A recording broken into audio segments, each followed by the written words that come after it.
Okay, hello everyone, welcome to another episode.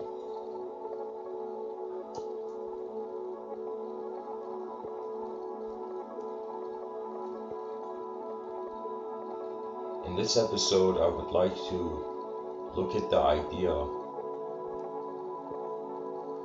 of the human mind, which we consider to be the source, the causal position of intelligence, or the effectual position.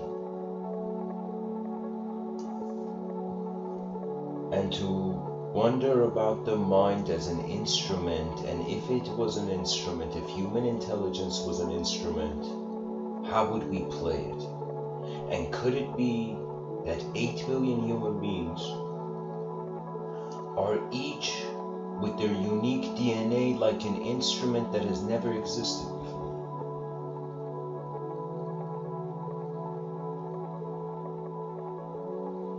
And so it could be that just like various kinds of instruments play together to create a melody never heard before, different types of human beings,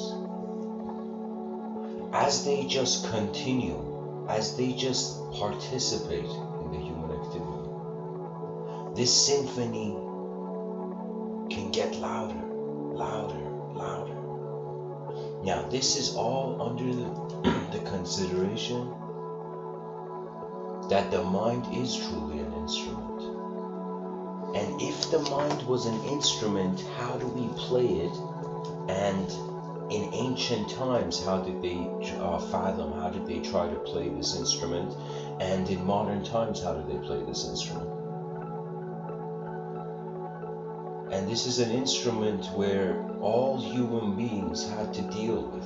All human beings had to deal with eating something, drinking water. These are like, honestly, like, these are things we have in common with our ancestors. You know, I'm sitting on the chair right now. My ancestors used to sit on chair. So that's how I kind of, you know, bond with my ancestry. All the universal tasks that human beings do, it's like, yeah, our ancestors. But anyways,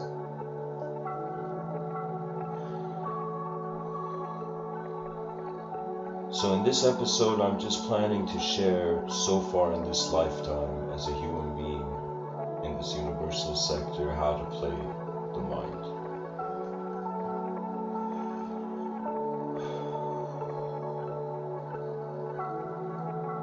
First of all, let's start with the past. In the past, they had the view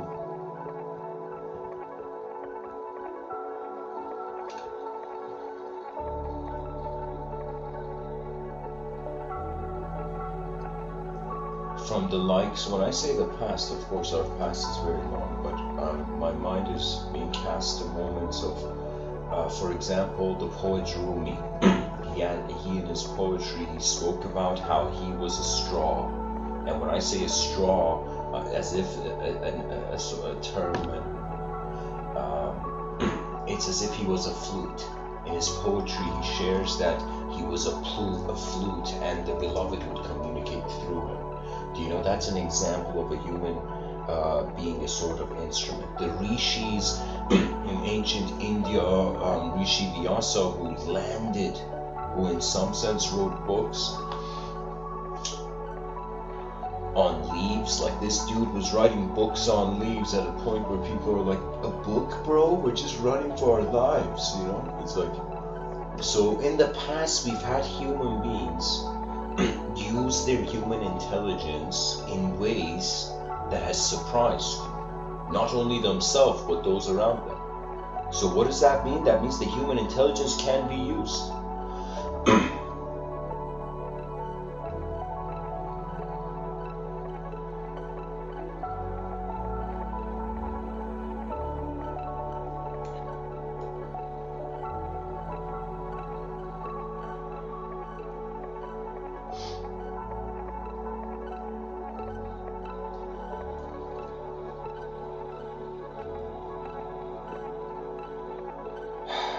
in modern times, not just in modern times, pretty much we have human beings since the dawn of time really having an interest in the interdimensional, in the multidimensional, in the beyond, in the esoteric, an interest into theosophical dimensions of the invisible other. Pretty much it's a branch of human, like we right now as spirituality, mysticism, esotericism, these are all like, oh, they're like special right now, but they're just branches, they're just pillars. It's like we don't realize everything that is a big deal now is just being the foundation for endless things to come.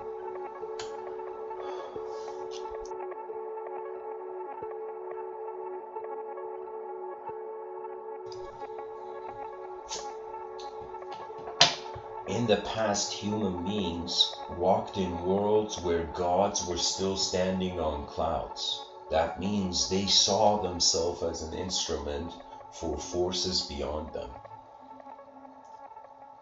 So there is that sort of relationship where the human being, I would say in certain schools of mysticism, is an instrument not played by the human. You know, that means it's either gods or something else, you know.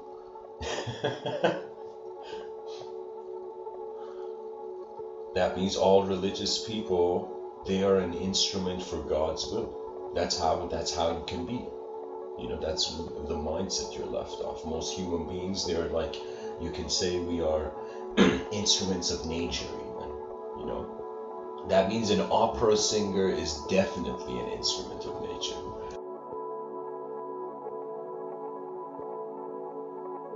Now, there is something about an instrument that the instrument doesn't have a life on its own. It is the breath that is moving the instrument is coming elsewhere. What that means is, let's say we are objects, okay? These objects that have the ability to make sound. Then we have one object making sound for a long time in a specific way.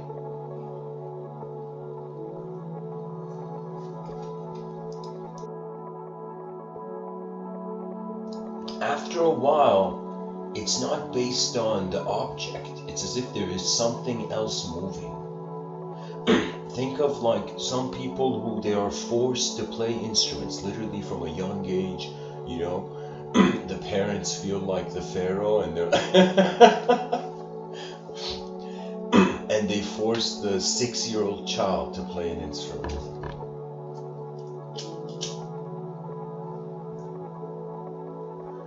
Then there are some people who they never went to the instrument. Nobody said anything to it. It was something about what they heard. They experienced an event of the instrument being played that it changed them.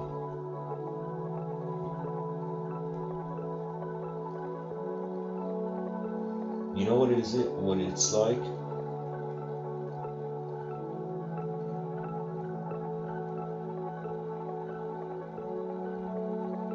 It's like endlessly trying something and it doesn't make sense, doesn't make sense, doesn't make sense, doesn't make sense. Suddenly it makes sense. And so when it comes to the human instrument, it's not an instrument that's played at the first time easily. And even if it's played, it's not maybe understood, you know?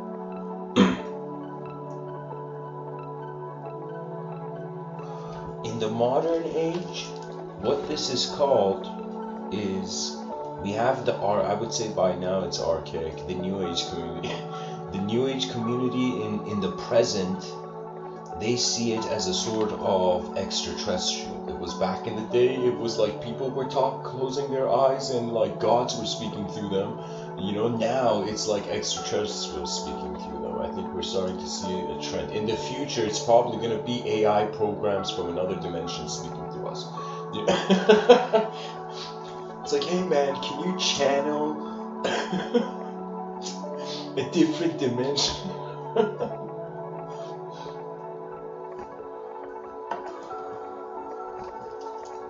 Honestly, if there wasn't art in this world, I feel I would have gone mad by now. It is art's permission. to see beauty in everything. That means for a true artist, even chaos is beauty, not just the order. For me, it's strange. I thought about it personally. How do I feel about my own transition beyond physical form? That means I'm saying right now we're instruments. So as an instrument, how do I feel of this instrument no longer being used either by the free will or by the world's will?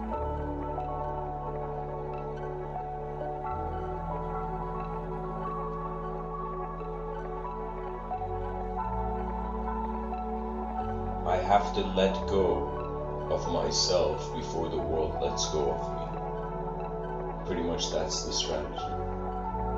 And this has nothing to do with the outer realms. This has nothing to do with the person doing something physically. It has to do with just the person not being an idea when elemental transition arises. That moment comes.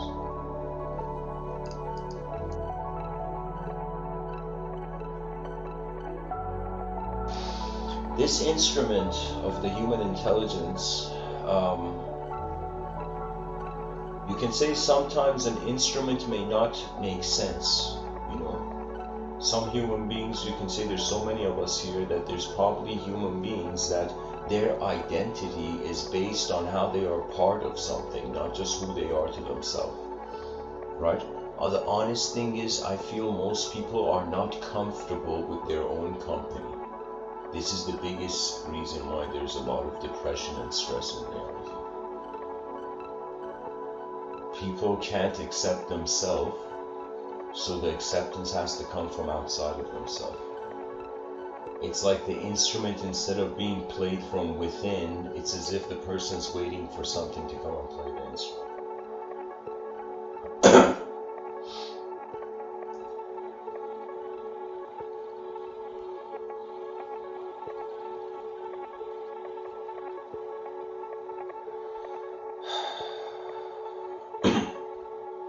It's very interesting. All other types of instruments in this world are held, you know, the person can even have different kinds of instruments. Let's say you're like a next level musician or something. But the human intelligence is the only instrument that we can instantly get the feedback of being, right? So it's as if when an inanimate instrument, like somebody plays the violin doesn't care. The violin is not conscious of how the strings are moved. But the human instrument is very different, that in the conscious waking state, as you move and eventually trust, the more a being trusts life, the faster the speed goes. I'm telling you. It's just common sense. Because with the trust, there is just the step already taken. If a person doesn't trust what they're doing, the system falls apart. It doesn't matter whatever it is. Doesn't matter if you're chopping a giant robot's hand as another robot. It doesn't matter if you drop the pen from your hand, you know.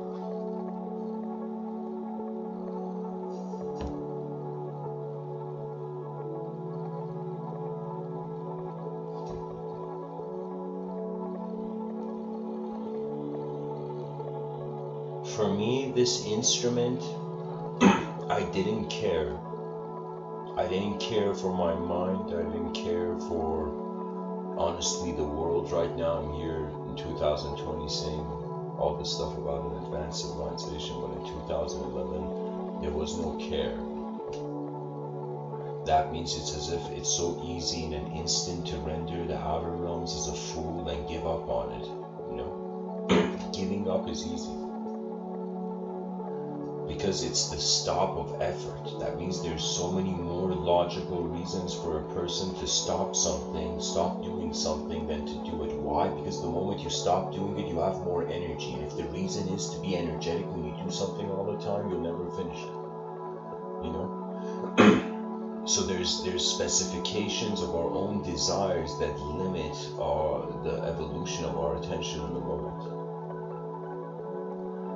This instrument is something that is found, cared for, and played. That's how it is played. Once it's found, the value would be noticed. Once the value is noticed, you're ready to play it. For me, the evolution of it was being like, think of, I would say my life would be like very in the inner realms kind of person, a sort of dismissal of the outer realms. I felt I was dismissed by the outer realms, and I felt I had also dismissed the outer realms. So I was just walking as just through my inner realms, think of it.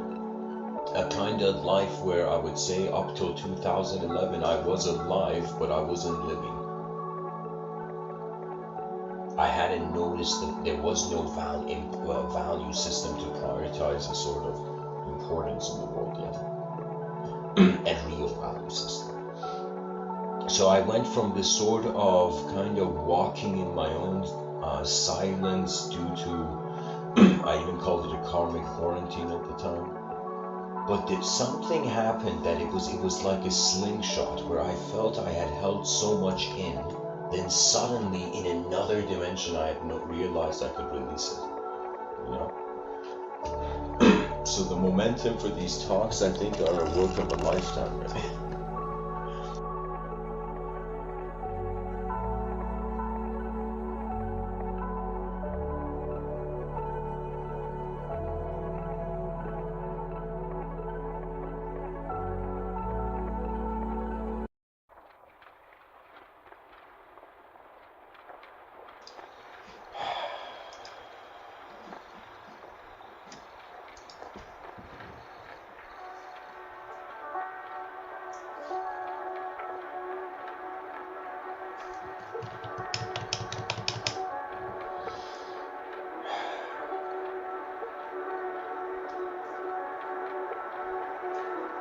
So there was being in the inner realms, suddenly being preferenceless, suddenly the inner realms finally being ready to step out in the outer realms.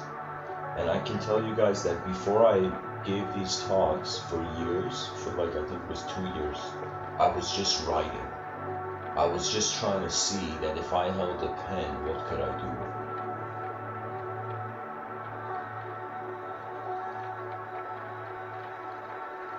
And I can tell you, it was all that writing that made me notice how the voice that is energy and attention in an instant can be used. So it was an instrument that, alongside memories, assistance in every moment,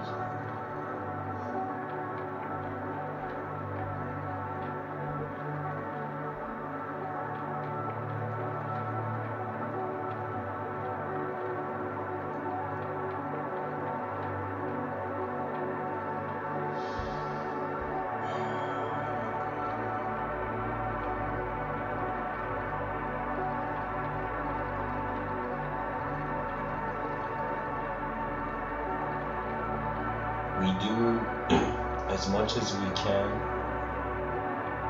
and then we are. And so this instrument, as long as there is an individualism, individual free will,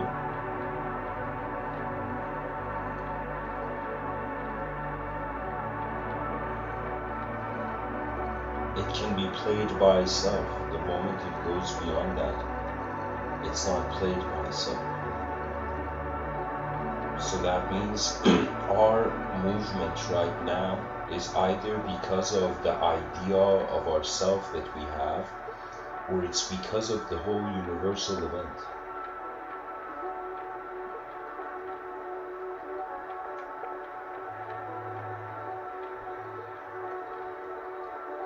Rumi, in a lot of his poetry, speaks about a sort of dissolution of identity into the truth that really is present.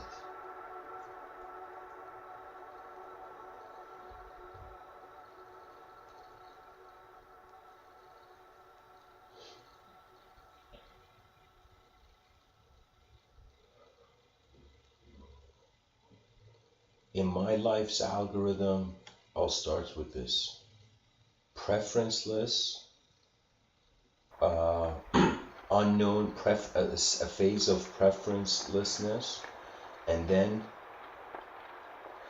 a couple unknown events, then an inner realm effort,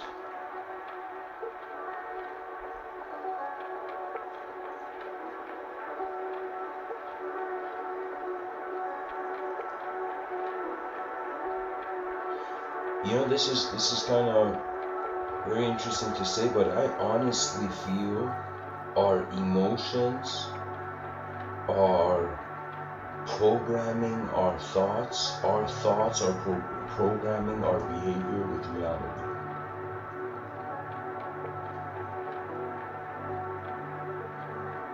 And so we can say if the emotions are deeper than thought, and if this instrument as sound generates thought, you can say emotion is like the fingers on the flute.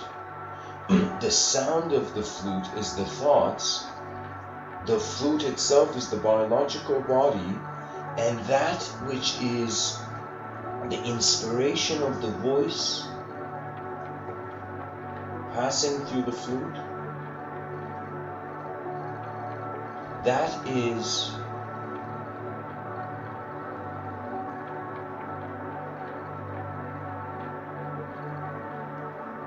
to the other and unknown mover, to itself, the ever-present.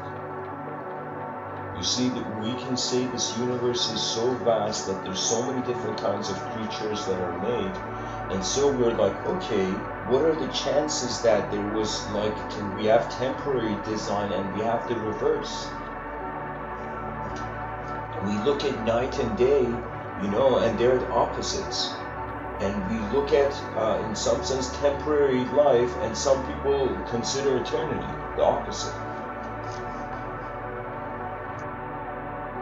That means our temporalness is the biggest proof of the possibility of eternity.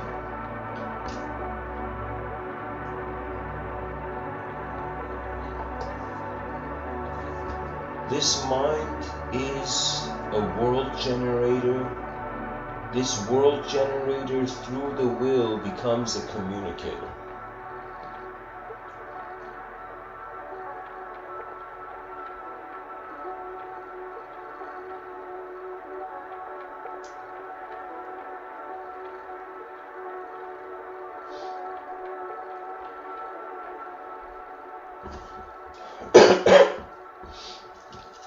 I feel the greatest works of art are a combination of fear of mortality plus the best outcome plus emotional contentment.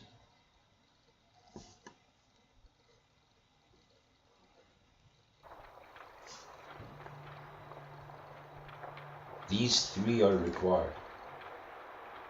The person, I would say, goes all out when they want to feel that, let's call it an ultimate emotion. The person, it's honestly past, present, future, and they're all just responded to. So that means right now we think we're just one person and we have memories and we're gonna have a future. But what if we, in some sense, are just the presence of a personality among many personalities, like all the ideological phenomena in the mind of the person?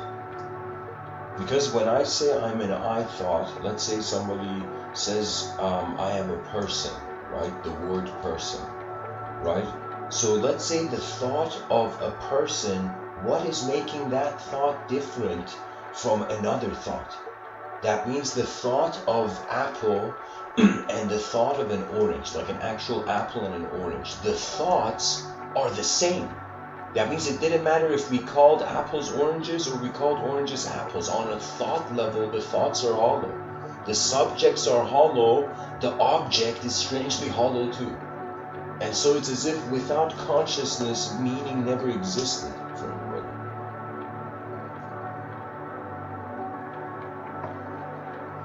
I feel what's gonna happen is, this is just for metaphor's sake, I'm sharing this. Our body is two-dimensional. Our mind, for example, is three-dimensional.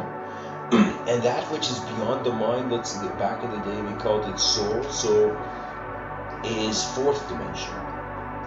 What that means is if one just lives as an object and treats themselves as an object, it becomes very difficult to maintain the body. I would say, but if so, we say in order to move a 2D phenomena easily, we need access to three-dimensional mobility. Now, in order to move a three-dimensional phenomena easily, we need access to fourth-dimensional mobility. Each of them suggesting that the unknown is larger. That means it's like as dimensions are added, so is the world becoming bigger. There's really two ways to make them multidimensional. You either add it or you divide it. You either cut something into two pieces, or you add one piece to one piece that was there.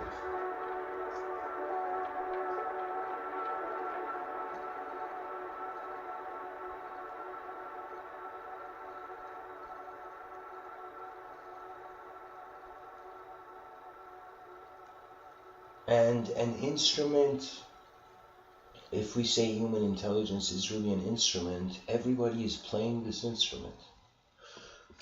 They're just playing it with different levels of passion. Some human beings, they wake up, they have passion because they see more than themselves. Because when you only see yourself, you see all the problems you have, you know. I'll tell you though, back in the day, they would say how would I say?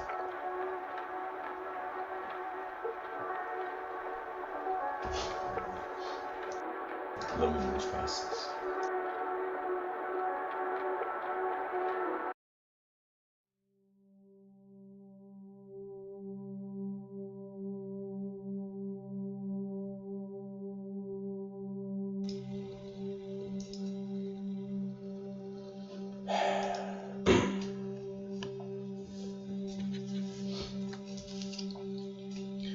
I don't know.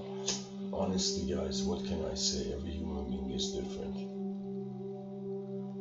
You just have to just look at how you divide up the dimensions of the world, how you place them, how a language has become a part of your life and has become interchangeable with reality. And so a person has two options. Unless the person is flying all around the world, it's impossible, you know. So the person has to move in their inner realms and can, right? And this fascination begins where by accepting the position, the energy comes. I have a very religious grandfather. He's 80 now, and he was a businessman. And I asked him, like, how did you start your business? Like, what was what was your strategy? Like, what did you? And he was a very, very simple religious man, you know. And he said, just open a store and God will send you customers. It was like one of those moments where you're like, yeah, reason in every era is different. Reason evolves.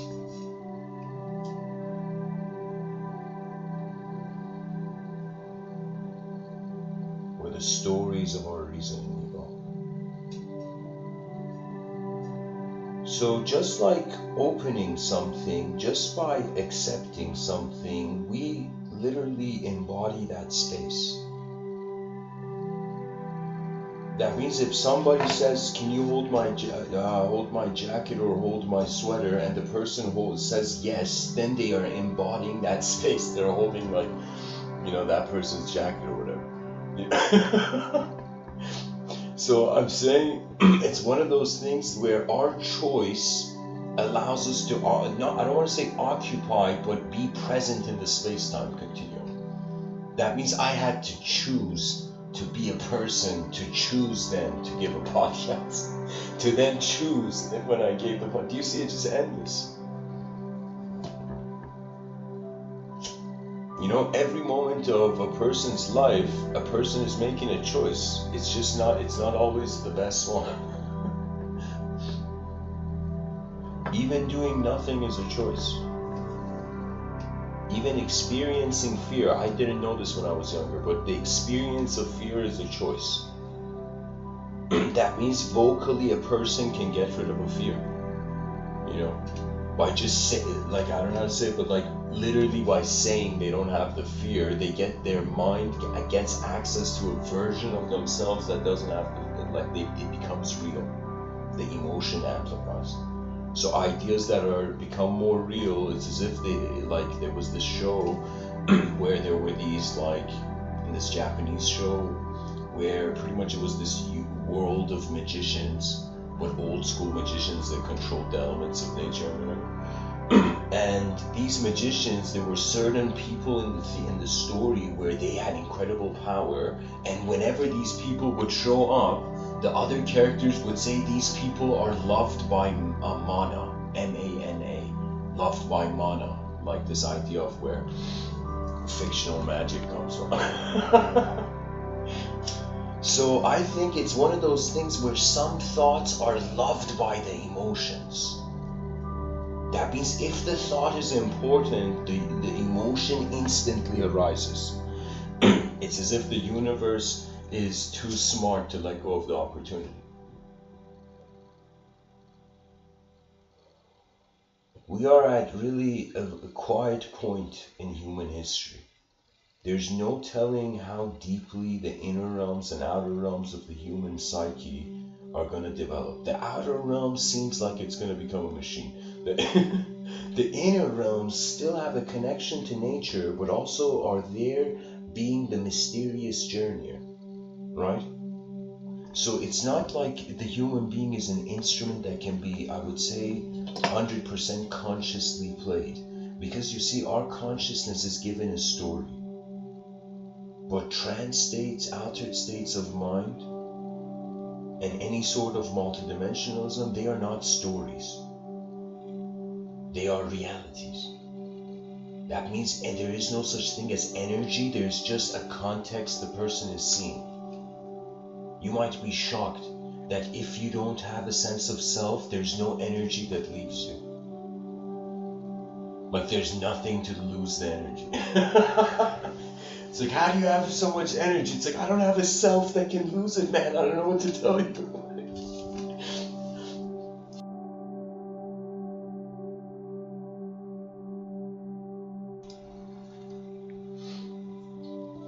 I don't know. Some moments in life, your soul teaches your mind, and the material universe never knows that, or what your soul whispered to your mind, you know? And then there's moments where your mind dances through your body, and it's as if the body only knows, and the mind never knows how the body felt. Yeah.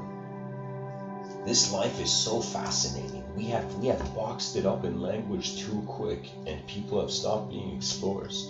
And really, anybody who just becomes an explorer, you'll realize this instrument, because you get fascinated. Just like how you see, like, this is what really bothers me. I mean, it doesn't bother me, but it's something where I'm like, oh God, like the inefficiency is too much, you know? And you see how many children in the world, they have idols. They have posters of their idols on the wall, right? Even back in the day, you know, yogis had, you know, pictures of their gurus on the wall, right? They had legit, like, enlightened idols on their wall back in the day. Now we have, like, media idols, right? And just think of what's happening. The child has come into this world with a new DNA. Every human being, unique human being entering the system, right? But then the attention goes to the other, right? Because I'm telling you, when your life becomes fascinating, your eyes go to like, they move not in accordance to They don't fear the uncomfortable when you move as your own eyes. Anytime you move as something else that is not your real eyes, I would say there's an incredible fear of the uncomfortable.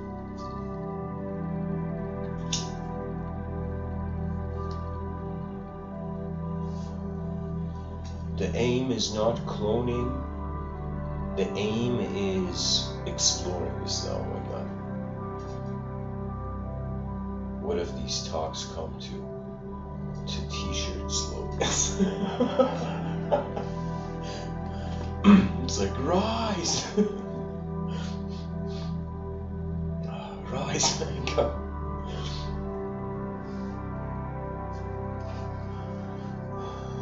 Anyways, from that preferenceless state, there is witnessing the unknown. The unknown, based on how real it is its own inspiration.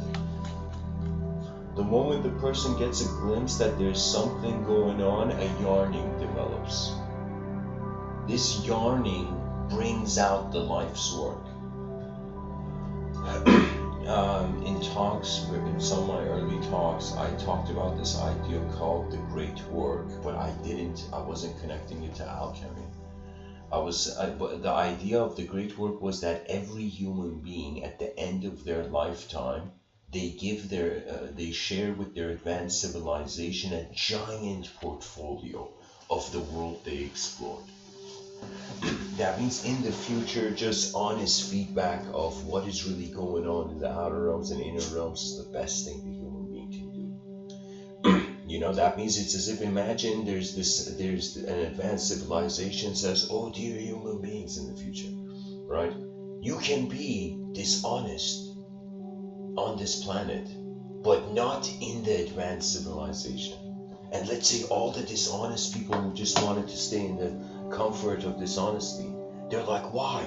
You know, why can't we be dishonest in advanced civilization? Why can't we be corrupt? Why can't we set aflame the art gallery of the advanced?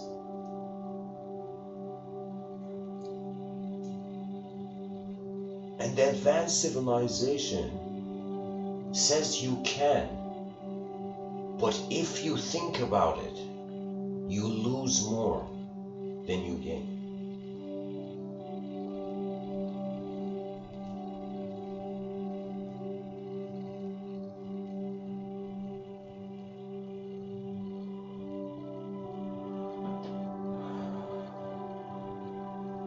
The body has a location.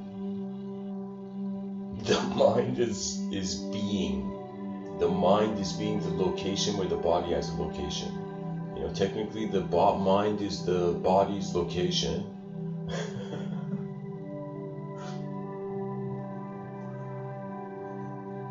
And the mind to itself doesn't have a location, it's just unknown witness at most. So we are hovering as unknown winds. We are literally, I would say, the soul is like a wind.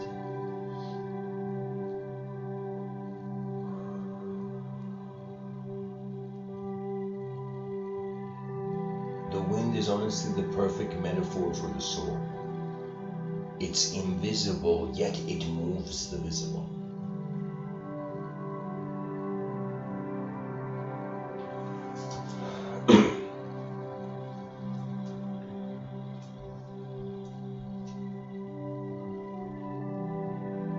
For me, there is levels to the human being that are active that we still don't have even language for. There's ways the moment is happening that sometimes I feel there needs to be so many different degrees of perception that it's like if we had 8 billion human beings sharing feedback, accurate feedback of their inner realms through their great work life portfolios or whatever for the advanced civilization in the future.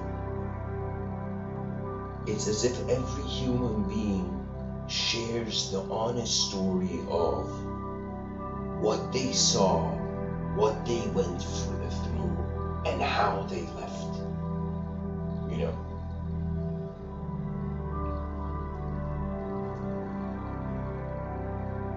because communication is really the essence of physical. It's like we are physical to communicate non-physically. It's just fascinating. It's like the mind is like the mind, if it's part of the world, technically the instrument that we are. And so check this out, in the title, when I say is it possible to play the mind like an instrument, check this out. The body is, and the instrument is the universe. So it could be, the question could be answered that it's not possible to play the mind like an instrument, because in some sense the mind is the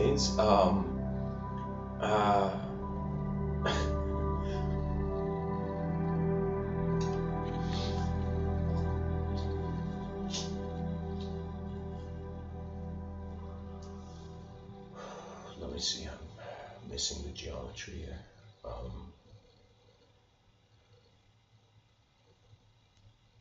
Okay, the body is an instrument for the mind is an instrument for the soul. The soul is the unknown, the body is the known, the mind somewhere in the middle, like a revolving door. So it is possible for the whole universe to become like one masterpiece symphony, and in that way you're playing your instrument. That means like the person who's communicating in the inner realms, they are literally heaven, but not heaven, not like actual heaven in the sky. Like when I say heaven, that means they are like an experience of the unconditional.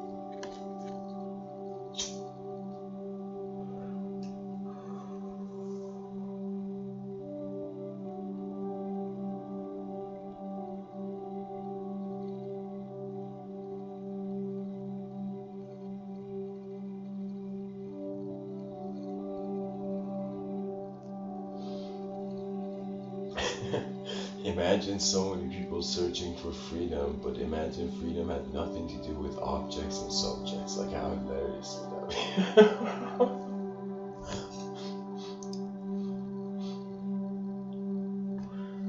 be? Anyways, this instrument has to be cared for. That means the person has to not just care for the continuity of the species, but the amount of effort they could share.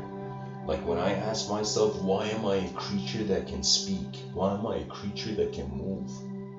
You know, why am I a creature that, I think the word thinking has become archaic, but why am I a creature that has access to the inner realms? When I wonder about these things, it's just to be used. It's as if, why is there a wrench in your hand? And why are you looking at an engine most likely to do something with it? You know? So for me, I feel all human beings are bestowed a gift. And I would say in these talks, I'm just telling people, yo, there's a gift, but it only opens from the inside. It opens from inside out, not outside in. Outside in, it just feels strange. I'm telling you, there's two ways of feeling like a stranger. One among a crowd, unwelcoming crowd. The other is in some sense when you are alone with the universe. That means, imagine the person is a busy CEO, you know, or something, you know, busy person, you know, suit and tie, endless decisions. Honestly, I shouldn't say tie. Like recently, I've been against wearing ties, but. But anyways, the person is a very busy CEO of a very advanced company or whatever, right? Suddenly, in the middle of the boardroom meeting, right, the CEO's like, hold on, guys, there's like a higher dimensional being in another dimension that wants to talk to me. And so imagine like a movie we shifted to the other dimensional lens, where this CEO in the middle of talking to the boardroom is talking, for example, to, I don't know, a celestial archetype, you know. It's like, this guy's running 3 companies and talking to aliens.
To continue,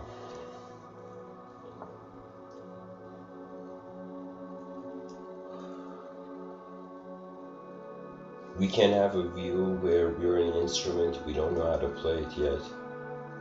We can have a view where an instrument that we're already being played, we're unconsciously being played by the laws of nature.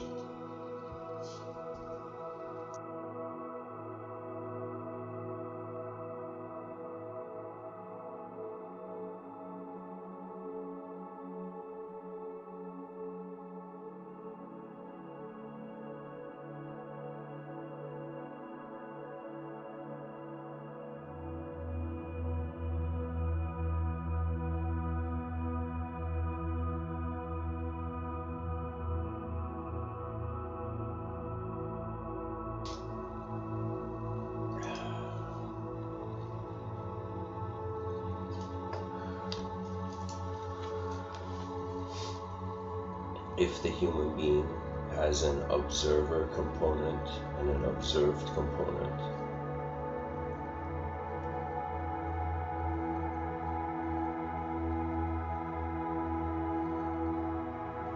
the observer is the universe instrumenting the self. So the unknown observer is the universe pretty much moving the self. And what is observed is the self, that based on what it sees, it defines the observer. So that means there's two ways to play the human instrument. Either you're an individual self trusting the world,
self moves the world through knowledge, the world moves the self through knowledge. So to properly play this instrument, one has to find contentment, and they have to train, they have to cultivate their attention through moments unknown. That means imagine you had all the teachers, greatest teachers in the world had come to you and they had given you their teaching. Imagine you had somehow had all the information in all the books, you had read all the books in the world. Imagine somehow you had access to all the information on the internet, every information possible. So after you receive all that information, let's say in the whole universe you knew, right? So after all that information, the unknown would be left.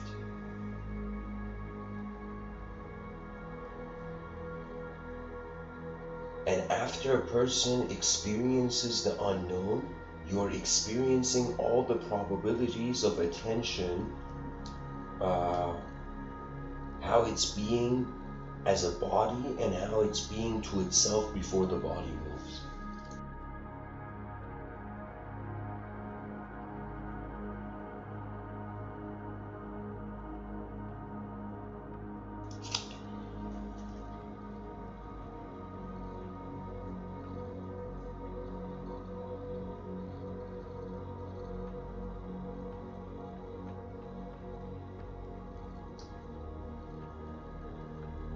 In certain philosophical circles, there was a very profound question asked that let's say a person who's conditioned under the temporary,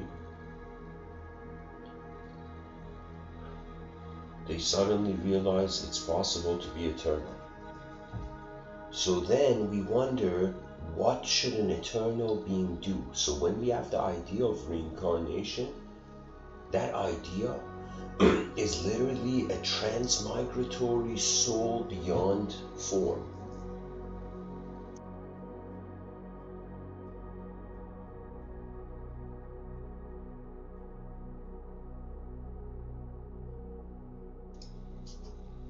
And so it's as if, why is this eternal being endlessly reincarnating to survive again, survive again, survive again?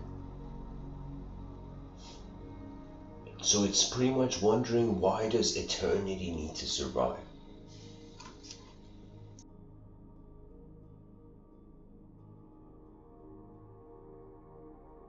Why does an eternal being even need to exist as a form? Like, that's the question.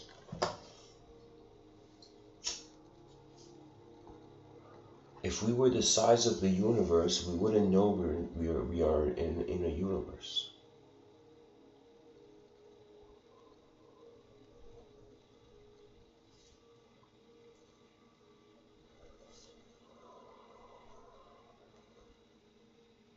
So imagine a universe can be divided into a macroverse and a microverse. Our language and knowledge and all of this is in the microverse. The macroverse, only in the outer realms we've discovered outer space, the atmosphere, but in regards to the psychology of space, and yes, I said it, the psychology of space and mind being more like a field, and that study being taken forth, it's as if sometimes you can say a person is not just the thoughts they have, they're also all the environments they journey to. You know? That means it's like a person can have a bouquet of flowers in their hand, but if they're beside a trash can, it's like there's no point.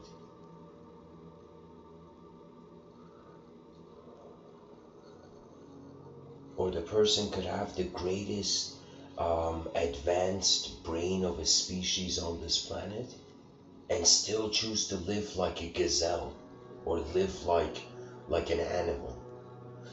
You see, it is true, we are animals, but we don't act like it. We're acting, even though there's human violence, but the violence is not like the level of like a, do you know what I mean? Even though there is messed up stuff going on the planet, but I'm saying like, it's a totally different civil level, right? It's as if a lot of violence is just responses that wanted to get the last hit, you know what I mean? So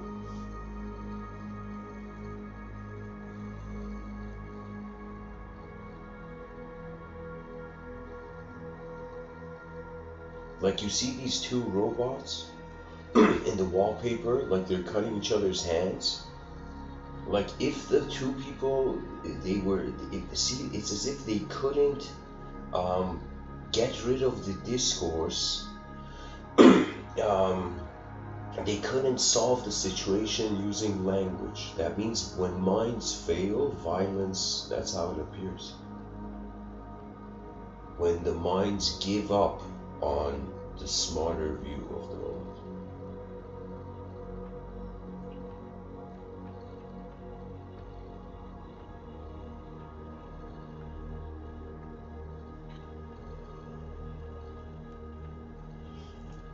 You know, so many people say the meaning of life is happiness. And I don't know, there's something similar to 1984 artificial about it. Like Aldous Huxley's Brave New World artificial about it.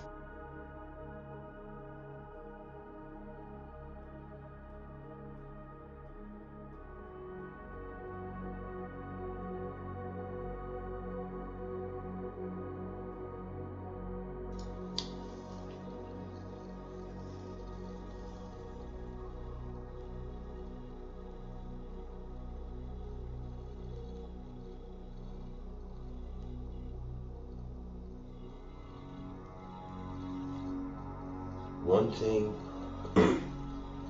I will go this way with the top.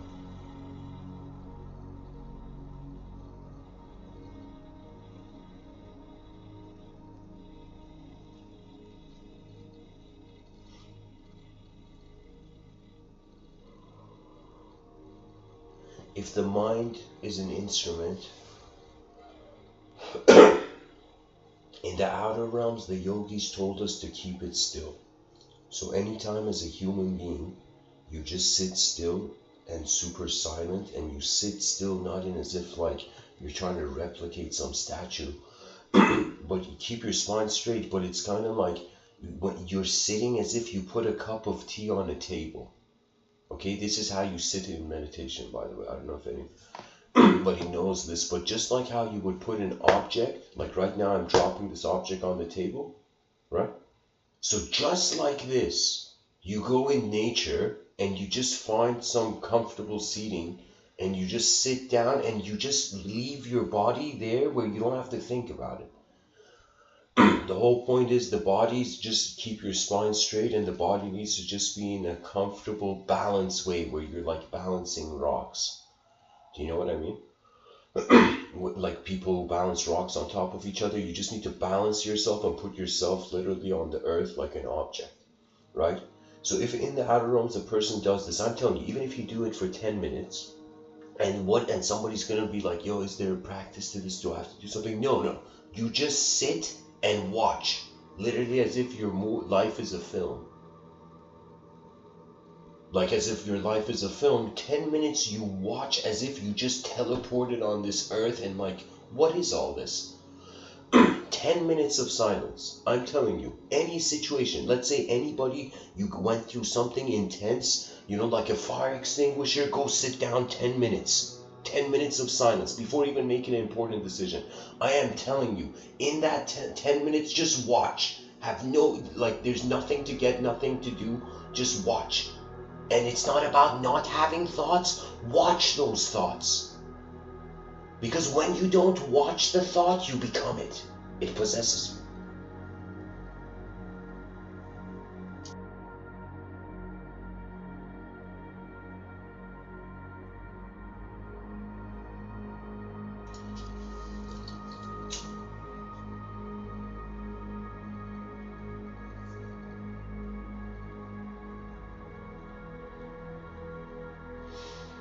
And of course, that's pretty intense, the way I said that.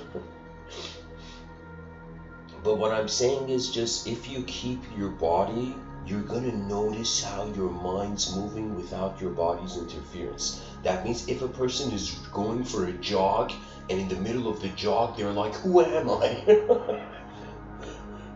If you become suddenly a philosopher mid, like, morning jog, like... in that moment, you can't tell what is the body's movement and what is the mind's movement, right? And when I say the mind, where imagination, visualization, memories, all your memories and dreams are,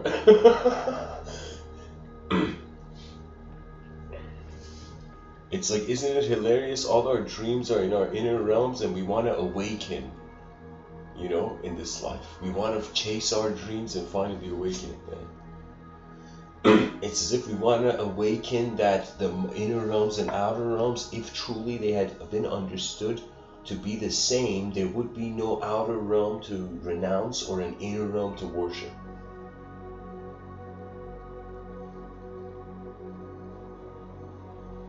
So the outer realms, you make it still, like a cup of tea. And as the shaking cup of tea is still, like the waves are settled, right? Now what happens? This is where I would say when a person watches, they notice their habits first. That means some people say, I have too many thoughts when I meditate, but I'm like, no, you don't notice your thoughts first. You notice impulses, emotional turbulence. It's as if like an emotion when somebody sits down to be still for 20 minutes, like an emotion, like a chained titan is trying to, like, you know, break the lightning, you know what I mean? Lightning cage or whatever. Yeah.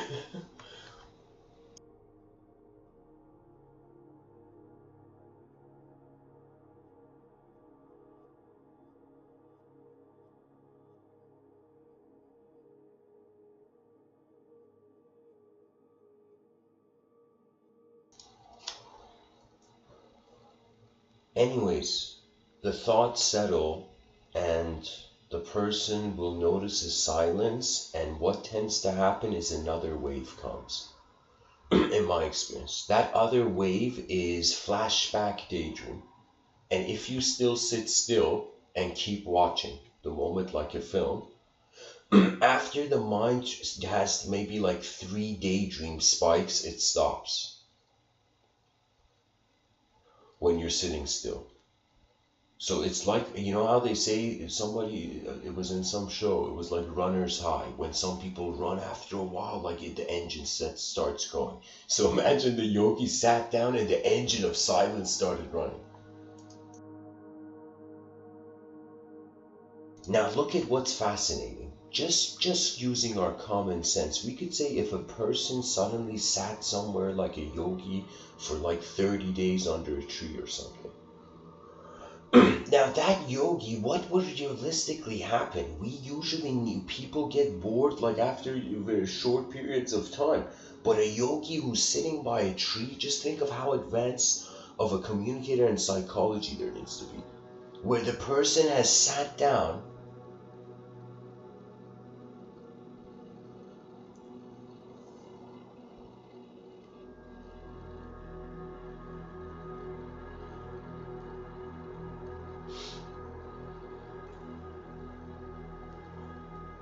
You watch the mind,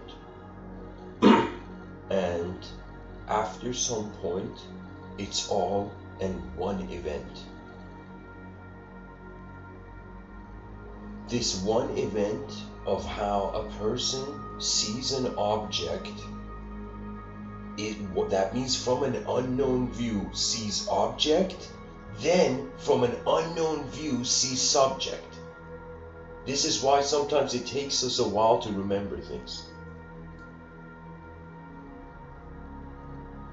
So the unknown is like, it's honestly a V shape. I could say this is another way of talking about, you know, psyche, the mind. You know, it's as if like the body is in its own room, and the mind is the body is its own room. The mind is a bigger room where the body is in,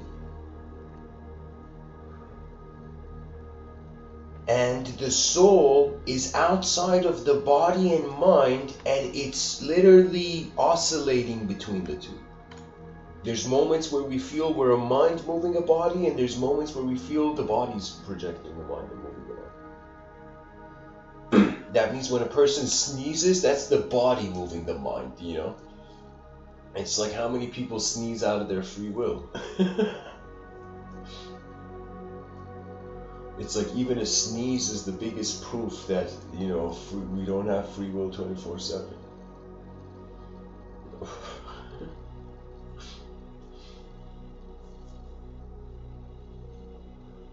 Now, if you want to move your body, you don't need to know about the unknown and the soul. You just need to look around, and pretty much the mind has to be active. The mind is where language lives. So what that means is if a person the current educational systems we have are designed not to make you advance minds, make you advance bodies. That means, like me personally, I feel educational systems, education system needs to have reform 24/7. That's how advanced it needs to be. But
So, excuse me, just to continue, wherever the rhythm's going.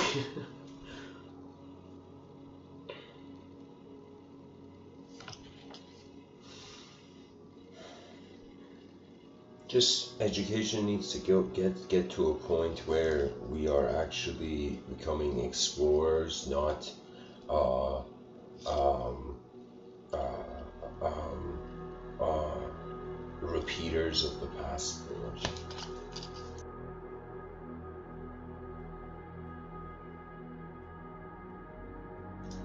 It's hilarious. It's like we don't want to make the mistakes of the past, but we're teaching the world the past.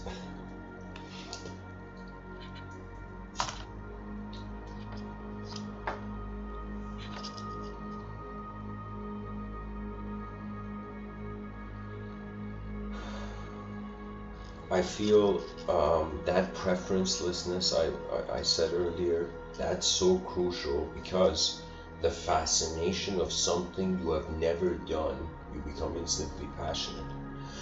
Look at how many people who go to theme parks, they're so passionate for it to get on the rides. Why? Because they have never been on that ride before. So one can say if a human being wants to unlock I mean, I'm just using that term, but like if they want to poetically unlock their intelligence or play this advanced instrument of the mind, they have to find a passion, but this passion has to be equivalent to a new journey. And I would say if the person is just says, I know, you can't experience the new. Because knowledge is from the past.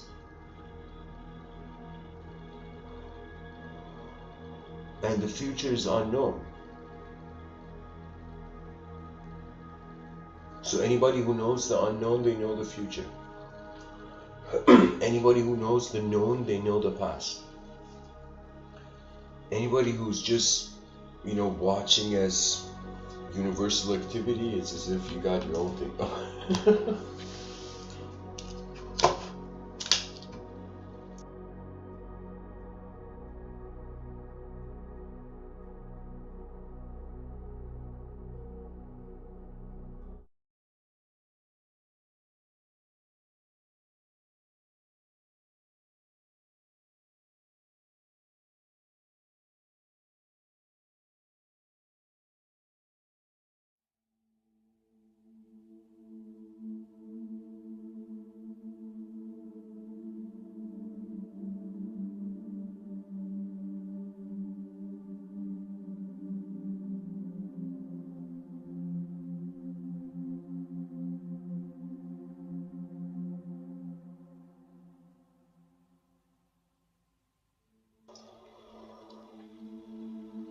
By the way, guys, in this episode, the audience is welcome to ask questions as well about this specific topic of how to use the mind like an instrument.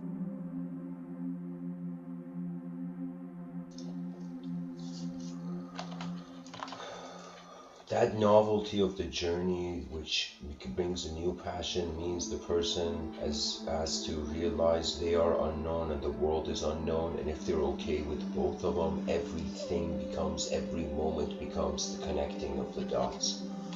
It's like you can just say that we're conditioned to want to know, have the world be known, and want to know ourselves all the time, right? But what if it was too vast, right? Like what if to get to know yourself as a being was like as vast as the universe?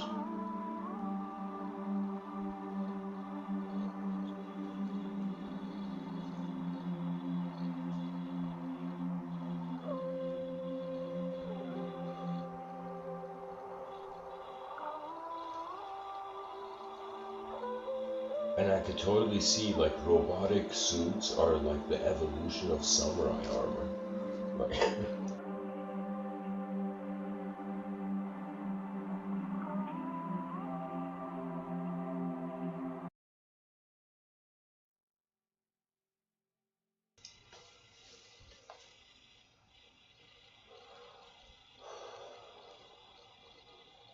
so it's strange We've built a civilization to know the world, but actually, when the moment is unknown, we become an explorer in a new world. And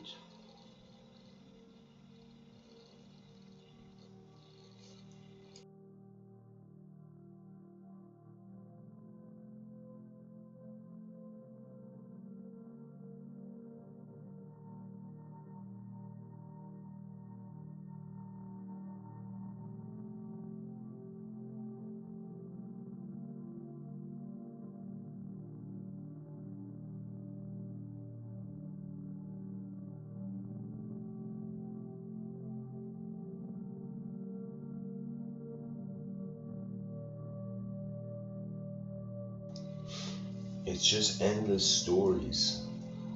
Like the world is a garden of stories. And in those stories, life force lives.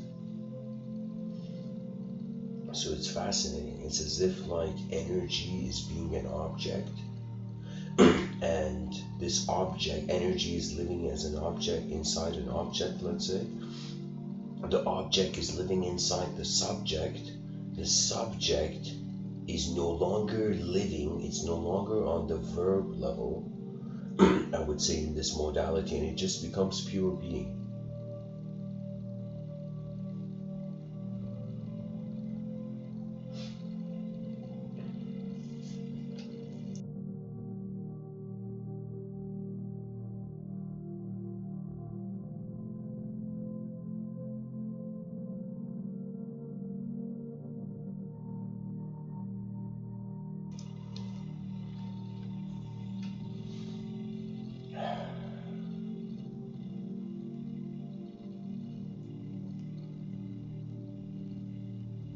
And here's the thing, like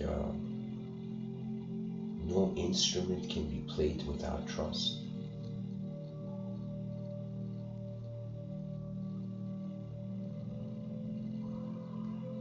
That means it has to be something to consciously hold. Like when you hold an instrument, you consciously in your inner realms position yourself, and then you aim, just like how this robot is aiming in the wallpaper.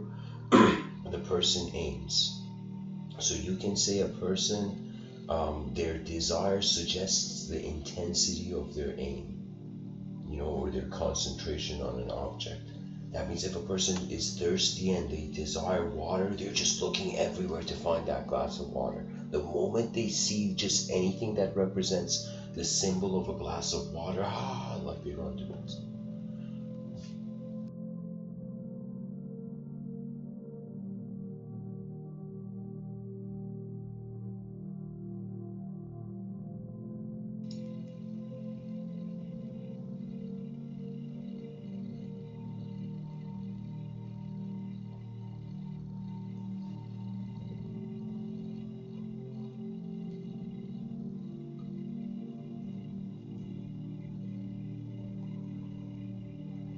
So we have to trust the known and the unknown. And then we have to train. We have to train with our, believe it or not, trust of our inner realms. Just like a Shaolin monk goes in a forest and starts like punching between the trees, like the Shaolin monk has gone into solitude, just purely alone, trying to master like that punch or like that technique, right? So every real human being needs to find some sort of moment where they're training, right? And training in the inner realms doesn't take energy. You can do it any moment. But training in the outer realms takes a lot of energy. That means a person can speed up their inner realms, where I would say it would be equivalent to living 4 lifetimes in one day. Because it's just contextual shift of identity. Not identity, of attention to the self of that room. In Japan, they have a saying, they say the man is the room he's in. As if every moment is a room, and based on how we are alive, we're suggesting what energy, as a being, we're presenting into the room.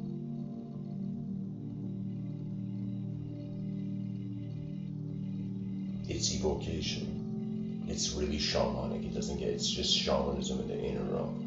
You know, there's no fire. You're dancing around,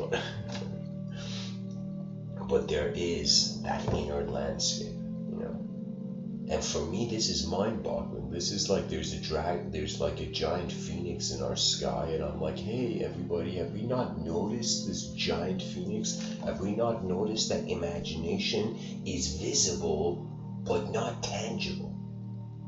So what does that imply? That implies some superior level of either genetical programming. That means like we're like we won some sort of mysterious genetical lottery compared to all the other species here. Or in some sense it was never a singular thing.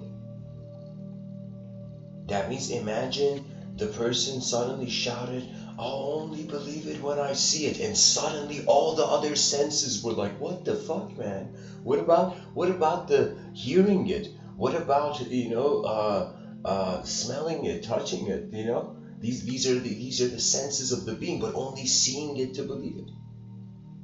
You see, it's a combination of various canals where it's as if the senses are like these streams are going into one sort of, I don't know, stream into the city.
I feel really it's you're pushed to the brink of the continuity of your own inefficiency until you inevitably get pulled out of it. The person has to realize that in a journey there's multiple rooms, so attachment to just one room can be a fallacy.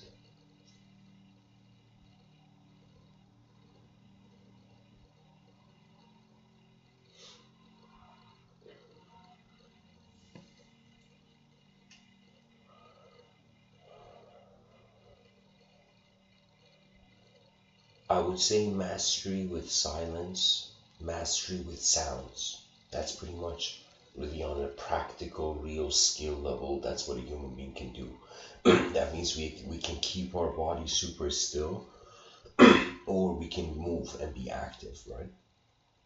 So these are the two possibilities in the outer realms. Pretty much increase, it's pretty binary. You increase effort or decrease effort. You either go towards the effortless, you press the brakes, or you press the gas, you put incredible effort.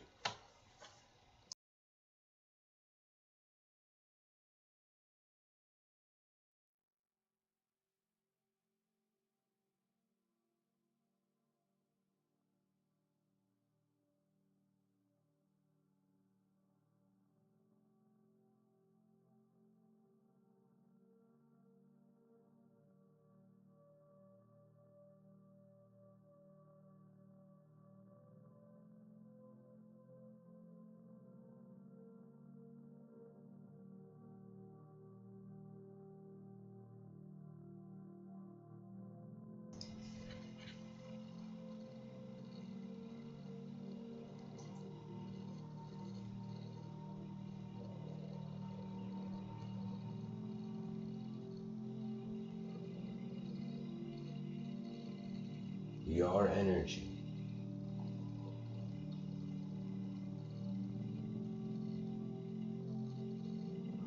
That means there's nothing to fear. so the instrument can be used all out. There needs to be discretion, but unfortunately the system isn't there yet.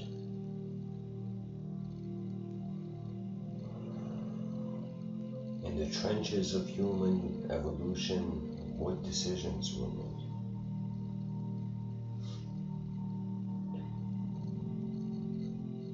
In Zen, there was a saying where they would say life is like building a boat, then paddling to the middle of the ocean, and suddenly the whole boat sinking, as if you're building this whole momentum, this energy, this effort for something, then it discontinues.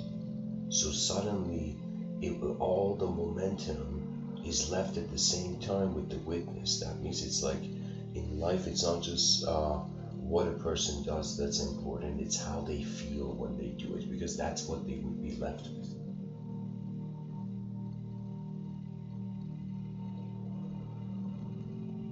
Every human being should wonder about their mind as if it's like something never before seen on the planet and they're the only one who can figure it out. And to become a pilot of your own eyes, what greater freedom do you need in the space-time continuum?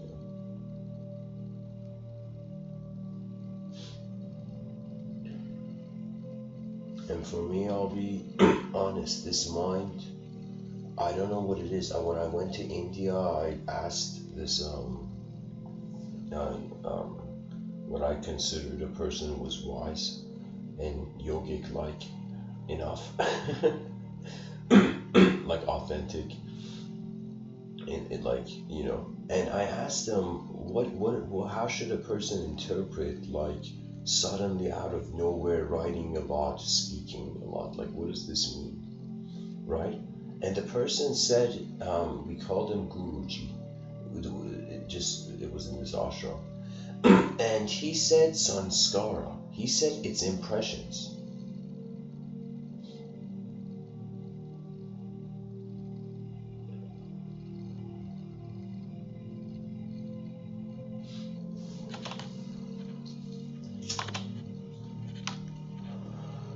As if there's an ocean. Literally, this is in yoga.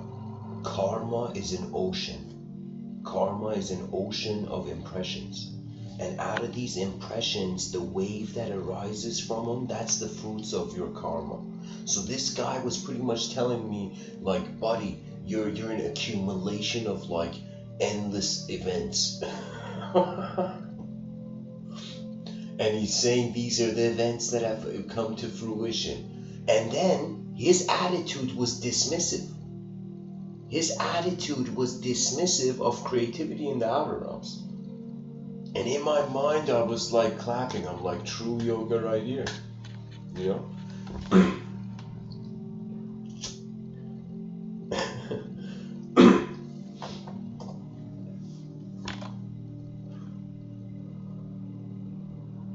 But I don't know, the guy was one of those people who allowed people to bend down to his feet. Like, it was strange.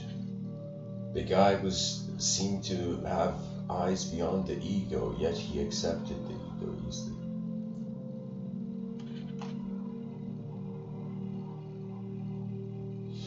So it's an accumulation of impressions. These impressions come to fruition. Now, these impressions that come to fruition, it's like the identity we wake up in, right? So this identity, that means who I am right now speaking to you. Let's say I'm an instrument being played either by my free will or by the universal will, whatever you want to call it. You know, tomato. It's like Atman Parabrahman, tomato, man. You know, it's not that hard.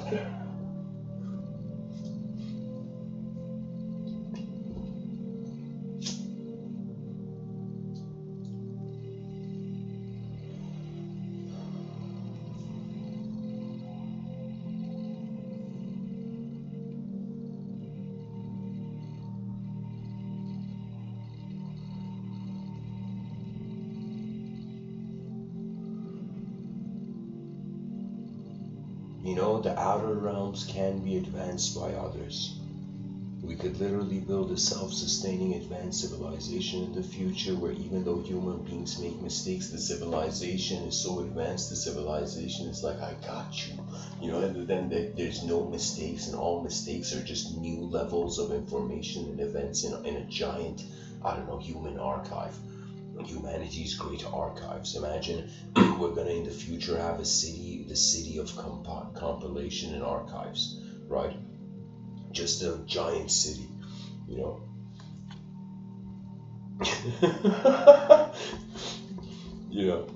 giant city where everybody who was a scribe by nature as a child. When other kids were playing, this kid was writing down what the other kids were doing. Like all those kids are gonna all even anthropologists are scribes in disguise.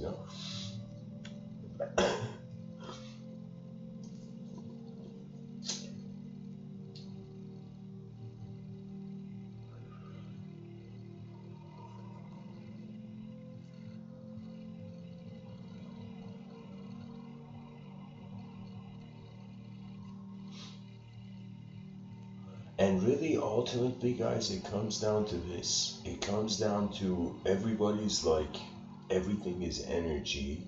We are animate. We're just objects that are animate. And really, we are the periodic table that's animate. So that means the periodic table can't be scared of itself. That's one advantage of being a materialist, Literally, fear doesn't make sense. You can't rationalize it. How can atoms fear them? How can an elemental form fear? Pure materialism is kind of like being an immortal, but immortal stardust.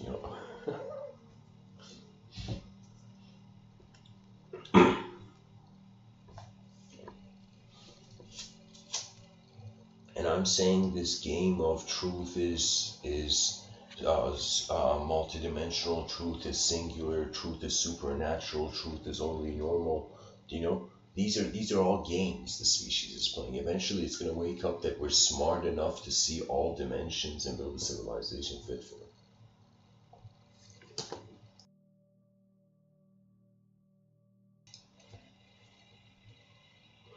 The Buddha said something that was so profound. Ever since he said this, I realized the need for outer rebellion is no longer necessary. That means it's finished. That means that right now, I would say human beings, the crucial thing is it's more important to be like a peaceful being, energetic wise, than in some sense, see, the body is in a game it can't escape. The mind is the creator of that game. The soul is watching itself as the mind create the body. It's like it's like a person is wearing two gloves pretty much.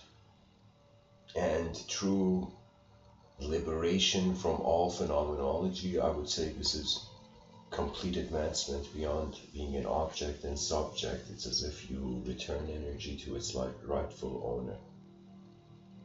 And there is no goodbye. That's how beautiful the goodbye is. That's how efficient the transition is going to be. Right now, people are freaking about life and death. Not that those words have no meaning. Those words are like the great source of poetry on this earth. But I will tell you, at the same time, I would say for a multidimensionally tolerant and mature advanced civilization, for that civilization, it would just be endless pathways. You see, it's like, I don't know how to tell you, what if nobody was ever wrong and nobody was ever right? In the sense that everybody was right and wrong in their own rooms.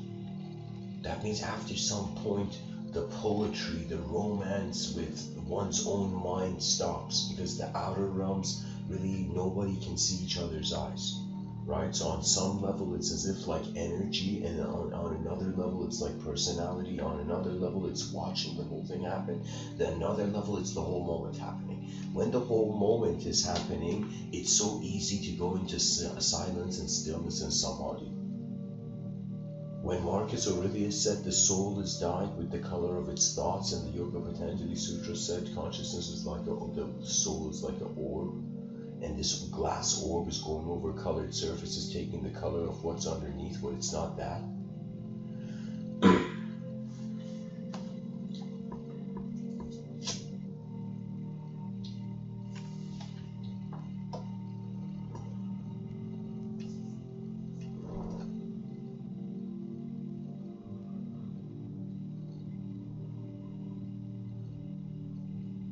The era of inefficient communication, strangely, has come to an end. Object worship, subject worship, these are done. And sometimes I wonder, guys, when I give these talks, I'm like, where am I going with this? You know? And when I wonder about it, it's I'm going to the edge of what I see. And the edge of what I see right now for all human knowledge is object-subject relationship. So this object-subject relationship, I would even, to make it easier, we should have just two major schools of thought in the globe. Unknownism and knowism. And when people speak, those who follow unknownism, it's so simple. Just by the name, you can instantly know what it's about, right? But it's in some sense a philosophy, that the school of thought that is saying the unknown is in the room first, then the known. Unknown intelligence is here before known intelligence, pretty much. That's my view. You know, that's not just my view. I'm just saying many people, many human beings on the planet are not alone in this, but. So, and vice versa gives you the other angle. So I don't know, after some point it's as if, like, I don't know, a person can even fathom, what if this moment is like an endless simulation, right? Because the whole point of karma was that it was like depicted as a wheel.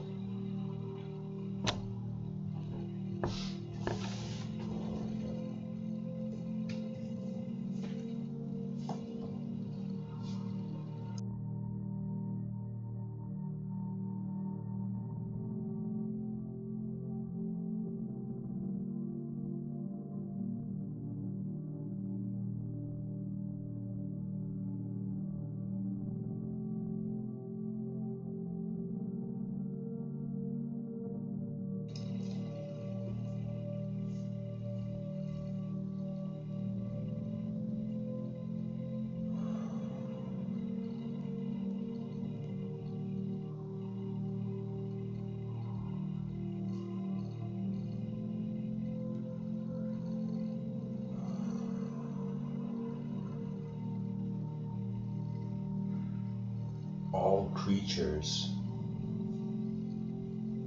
return their elemental manifestation back to nature. So we are human beings. We are renting human life from the universe in a strange way.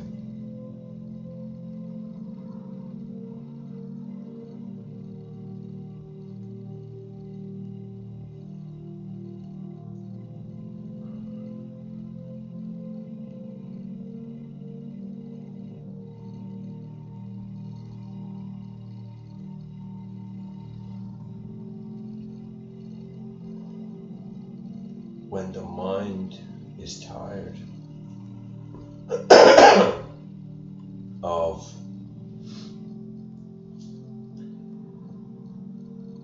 endlessly playing the body's games, and the body is tired of endlessly following the mind's commands, there comes a moment where the sky never had clouds.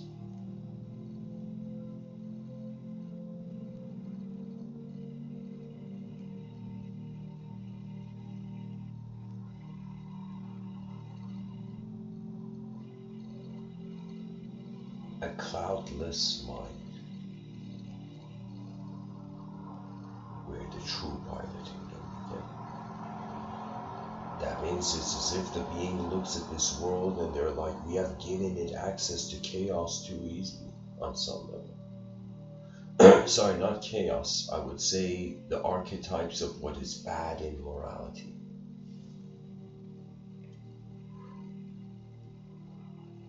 We have created good guys and bad guys, and we're endlessly writing ink with ink that's colored red. We're writing history with red ink. So the system has to become either two civilizations. Either civilization has to be a yin-yang civilization, or it has to be two types of civilizations. Literally, we have to create a civilization where the bad feel at home and strangely the good feel at home, because all creatures for an advanced system are pretty much, it's kind of like, you can say sometimes it's good for gods to have an ego, poetically speaking. Why? Because then the god has a reason to defend the lesser dimensions.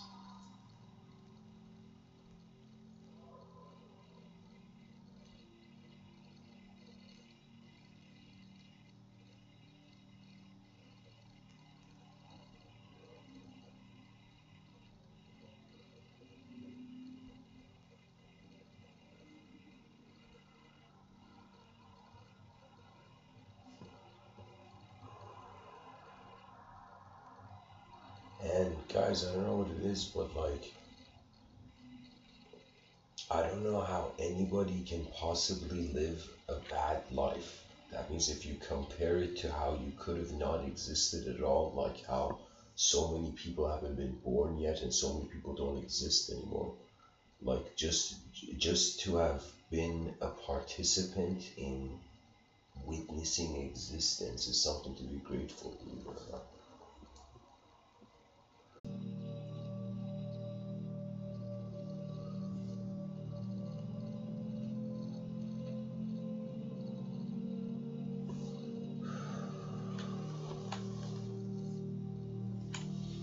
Okay, it's back on. To gracefully continue, the person says, God, why am I here?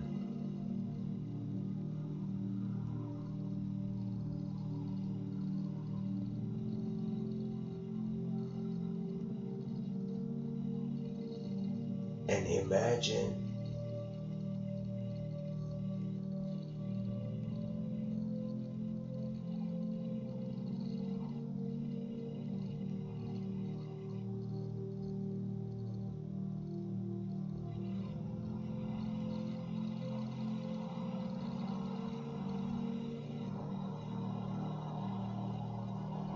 the answer is you are here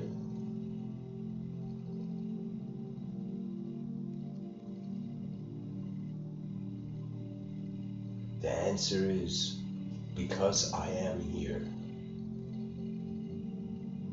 But the I am, because the I am because the I am is here.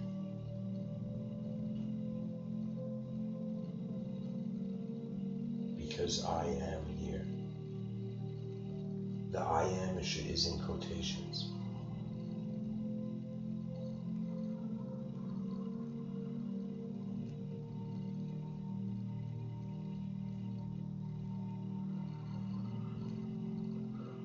It's kind of strange, like a subject is taking ownership for space, for matter in space. Like, how can a subject do that?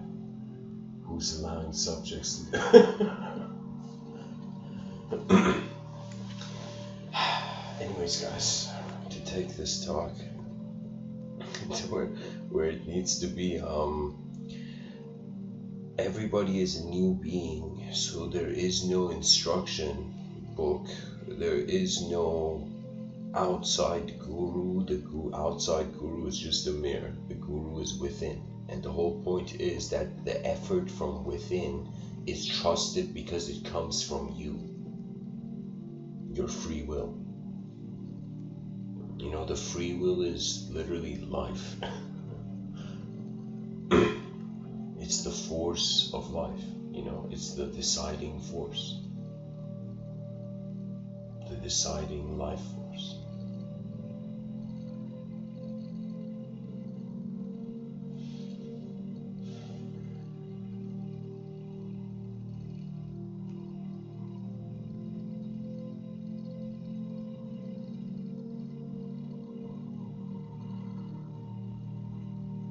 And imagine 8 billion human beings, suddenly they realize how to play this instrument. They are as a being, they're human intelligence, and whatever way they figured it out, whatever way, whatever journey up the mountain they went to realizing their true intelligence.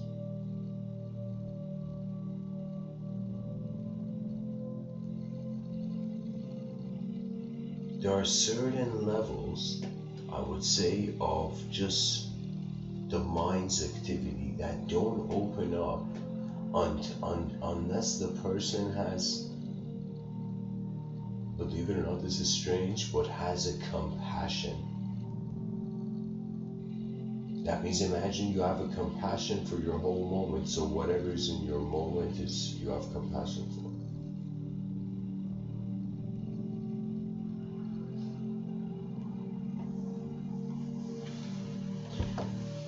Razia in the chat section says, is it possible to play the instrument like a mind? Well, the mind is the instrument in my analogy, but you're saying, can you play the instrument like a mind? Well, the mind is not an object, so what would you be comparing the instrument to? But I think what you mean is it possible to play the instrument like a mind? I'm saying it's possible to see your mind as an instrument, and based on how you trust, like how you are in this universal sector, in this universal event, based on your self-expressionism and based on your other expressionism, like what you see in front of your eyes. So think of it this way, that the mind is the general in the battlefield. Okay, in this battlefield, the space-time continuum, right? The mind is the general, right? Now, if the general doesn't know it's the general, it's like, you know, the battle's already lost, right? So that's the crucial thing of the person noticing the pilot, right? So it's all about trusting your eyes, because nobody else has your eyes. Do you know, like, people can be poetic, but I'm telling you, nobody has the eyes that, every person's eyes are like in their own room. Even though we see the same things, you can say two people can look at like the Mona Lisa painting, but it's like that painting is entering two different realms of meaning. So I'm pretty much saying, in the outer realms, the sciences are pretty much on top of this, where you study the outer realms. Pretty much you study physics in front of your eyes and you study metaphysics behind your eyes. There we go.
Sorry guys, this was on mute and I was just surfing along.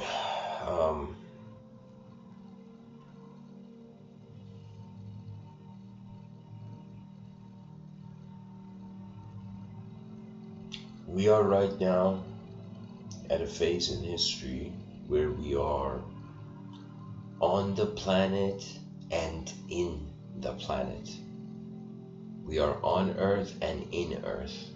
In the future, there may come a time where we may be still on Earth, but we may not be in Earth. And children waking up in cyberspace simulations and future philosophers not knowing if their life is a video game or if life is reality. You know, right now we don't have to worry about the digital. It's caged behind the screen. But if cyberspace intervenes in the psychology of man, when man can't even deal with like his basic psychology, you know, it's like when people have so many problems to add like it's like it's someone whose hands full. It's like adding more weight on the weight they're carrying.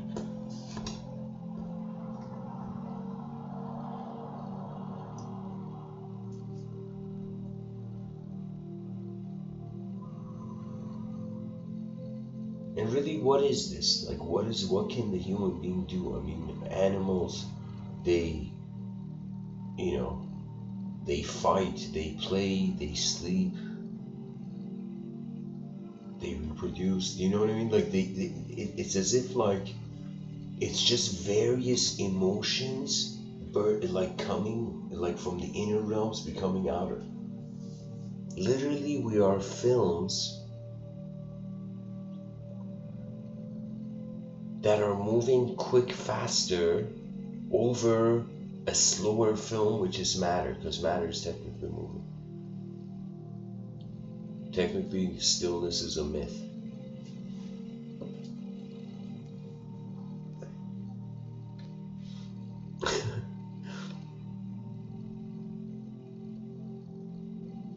I would say the mind is the most advanced technology.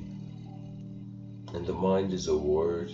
Really what it is how attention accepts itself to see how far it can go. That means if like really the only strategy a conscious being can implement with a temporary body in an endless world that you can't see the edge of is peaceful exploration. We peacefully explore, just like Gandhi was like non-violence, yet he was doing some intense things. So we have non-violence in the behavior of human beings. That means it's as if, I don't know, can you imagine like the violence levels of all nations coming down suddenly? And then the creativity levels of the nation are increasing, because when there's less violence, people have more trust. When there's more trust to do new things.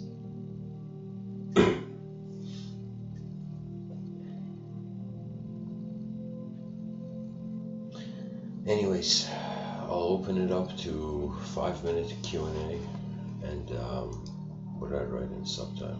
Life Symphony, yeah. That means overall, the last image I want to leave you with for this talk is every human being.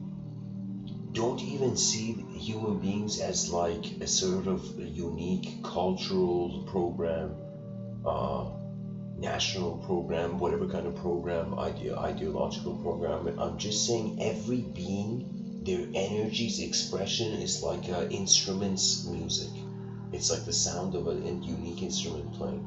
That means the instrument is actually being played all the time. It's like you can consciously do it, or if you're not willing to accept certain things in yourself, you can, autonomous, I don't know, archetypes from the psyche, from the unconscious and Jungian psychology come to you.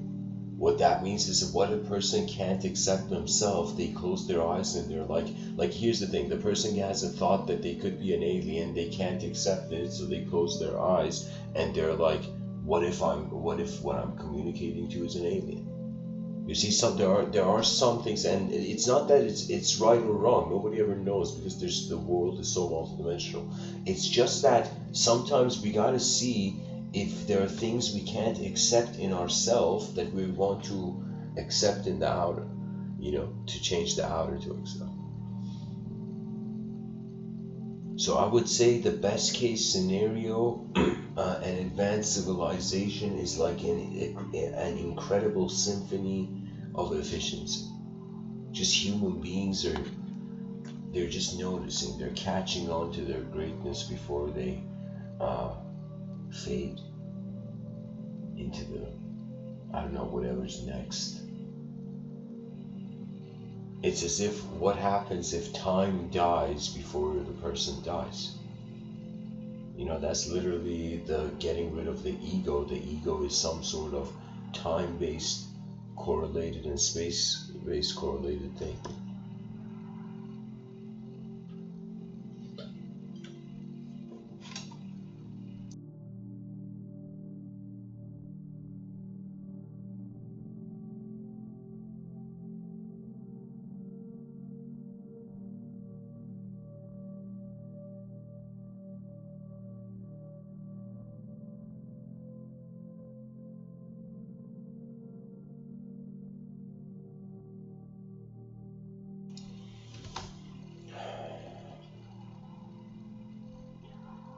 I feel human beings should forgive literally any inefficient thing they see in civilization. They should treat it not as evil, good, bad, wrong, unjust. They should just treat it as if it doesn't know better, in some sense. Because on some level, it's like the biology is, it's like, why do we survive? That means if we say the purpose of why did we evolve, because we wanted to survive, but why do we want to survive? Right? And we say we wanted to survive to see ourselves exist. That means, isn't it hilarious that we need to have an ego to continue the human species? Because if we didn't have an ego, there would be no reason to do anything. If we didn't have a sense of individual self, there would be nothing to do, really.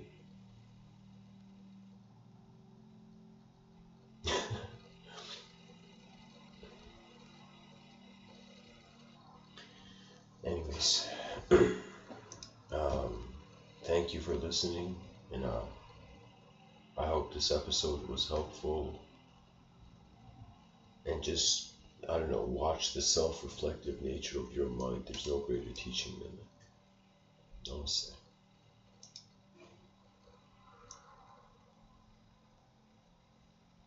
And the symphony continues. The advanced symphony.